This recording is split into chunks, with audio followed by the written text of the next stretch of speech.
ভুল না ঠিক সেটা একটু পরে জানা যাবে রুমি। আগে আঙ্কেলের সামনে যেতে তো দাও।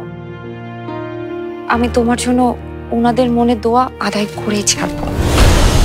আমি যা পারিনি ওই মেয়ে তাই করেছে, তোমাকে আবার বাড়িতে ফিরিয়ে এনেছে রুমি।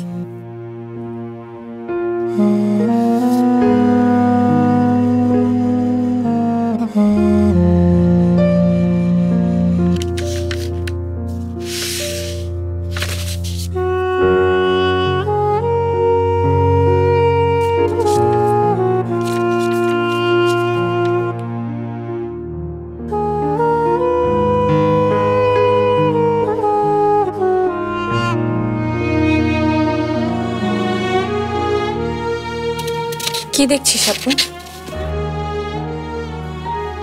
দেখছিলাম মানুষের স্বপ্ন কিভাবে সত্যি হয়।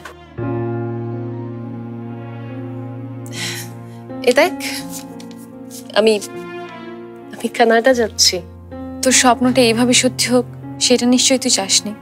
স্বপ্নটা সত্যি হচ্ছে সেটাই বড় কথা। কিভাবে হচ্ছে সেটা ভাবার দরকার নেই। সেটা তুই না ভেবে পারবি? পারবো। তাই এখন এসব বাদ দে, চল, বিয়ের অনেক প্রিপারেশন বাকি। আজ তুই শশীদের বাড়ি থেকে এত তাড়াতাড়ি চলে আসলি যে?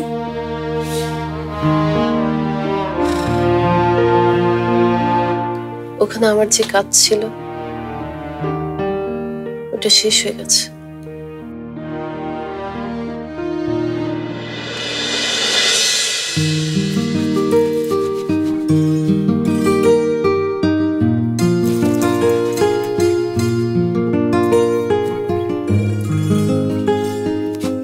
গোসল শেষ?